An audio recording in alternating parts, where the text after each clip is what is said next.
The Idumeans were from the Caucasus Mountains. The Jewish people today are from what? Russia, right near the mountains, the Caucasus Mountains.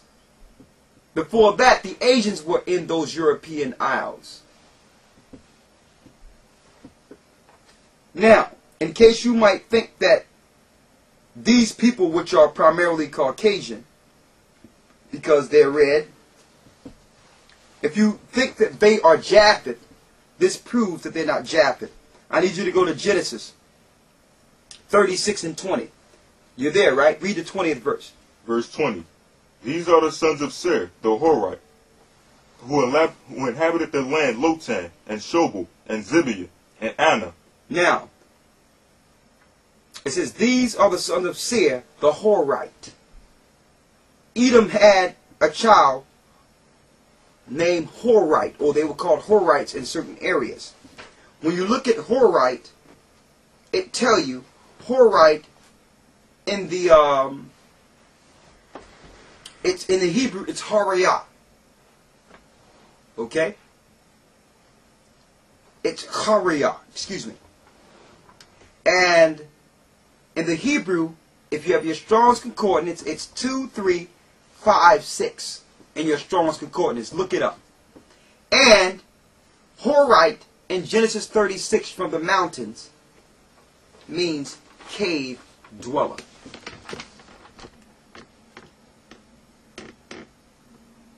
Cave dweller. Look it up yourself. The only people that are known through history to live in caves are Caucasians. Because the other people in the earth had land. The seeds of Shem had land. The seeds of Japheth had land. And the seeds of Shem had land. There was no need to live in high terrain or mountains. But Esau, which was a different nation from Jacob, because he was a diverse nation who came later, after the land was already given to the people, had to go into the mountains because there was no land for them. Okay? That's who Edom is. And that shows why they must go and take their lands. Because there was no land promised to them. Alright? Now, we're not saying this, from a racist angle. We're saying this because this is the Bible. This is how we should teach this. This is filling in the gaps to let you know why there's so much tension and why things are going on in the earth. Because if you don't know, you'll start to blame some of these things that are happening on the Most High and think the Most High don't exist.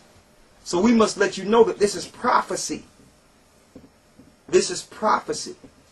You need to know who are the people and who are the governments ruling today. So you'll know if you're following Satan or the Most High.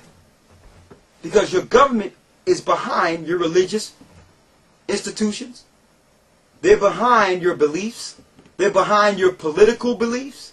So you must know if you're in a satanic government. And it's our job as teachers to expose the evil. Now, let's move from Mount Seir, the Caucasus Mountains, to the next ruler. Go to the book of Obadiah to show you some more attributes of Edom, who the serpent would use through religion. Because the Most High had a belief and an understanding that he gave to his people. And he told Israel to stay away from the Gentile or the heathen customs. Because Satan had the heathens. He told Israel, stay away from the heathen customs. And he said, if you deal with the heathens, they will turn you away from following me. That's what read the Old Testament. All through the Bible. He said they're going to turn you from following me. Because the heathens had their religion from the Tower of Babel. So when the tongues were split, they took that same satanic religion from Babylon, from Nimrod, and continued those wicked practices in their respective lands. So the Most High said, not his people. I'm going to separate you from them and give you my laws, statutes, and commandments knowing one day you will have to share this to the world to condemn what Nimrod did at the tower. Let's go into it. Read the book of Obadiah. Let's go there. You there? Mm-hmm. Start at the first verse. Obadiah, verse 1. The vision of Obadiah, thus saith the Lord power concerning Edom. Concerning Edom. Edom is red. Alright? Edom, as we know, is the full-blooded Caucasian today. Read. We have heard a rumor from the Lord, and an ambassador is sent among the heathen. Arise ye, and let us rise up against her in battle. Go ahead. Behold, I have made thee small among the heathen. He made Esau small among all the nations in the earth. Read. Thou art greatly despised. They are greatly despised because everywhere they went in the earth they brought war. Read. The pride of thy heart have deceived thee, thou that dwellest in the clefts of the rock. And the Most High say the pride have deceived them. You was just up in the rocks and now you're proud and acting like you're God in the earth. Read. Whose habitation is high. It says whose habitation is high because they come from the mountains. Read. That saith in his heart, who shall bring me to the ground? And they're so proud now. They said in their heart, who's going to bring me down to the ground? Who's going to stop me? Here's another wicked thing they're doing. They're allowing atheist teaching and science to be taught in the earth. If this was a God-fearing people or a God-fearing government, they would never allow such teachings. Government can control what the people believe in. They do it in the Middle East. You're not going to go in the Middle East and say what you want to say and do what you want to do. So the government do have that power to execute God's rule in the earth. And you might think that's wrong. The government shouldn't have power, shouldn't control what people believe. What do you think Christ's going to do when he come here?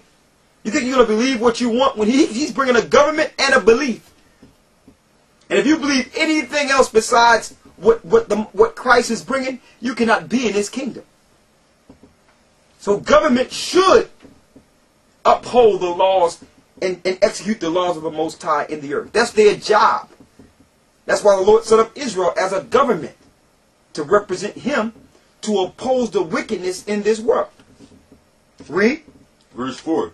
Though thou exalt thyself as the eagle. Though they exalt thyself as what? As the eagle. As the eagle. That's a sign. You can't hide from that. You can call you can say I'm German, I'm this, I'm that. But you can't hide the fact that the eagle is your government emblem. That's how you identify Edom today. What governments they have with the eagle as their emblem. Here's an eagle behind a little boy who was Zeus, or the god Zeus, gay lover. It says, although Zeus was well known for the dalliances with various women, and thus infuriating his wife, the goddess Hera, Zeus didn't limit himself to young women. At least once he also fell in love with a young boy. Now don't forget, Zeus is the greatest god in Greek mythology. And in Greek mythology, he fell in love with a young boy named Ganymede, son of King Tros of Troy.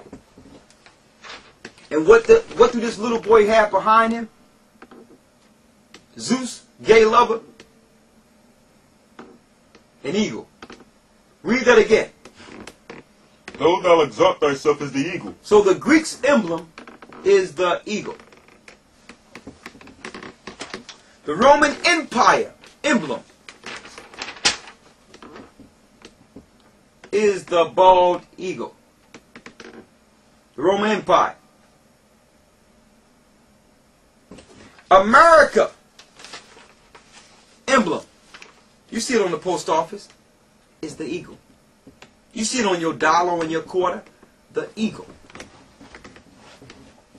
See here.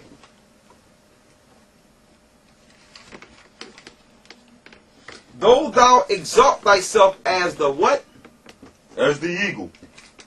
Look at this here. Edom cannot hide because he used the eagle as his emblem. What is this?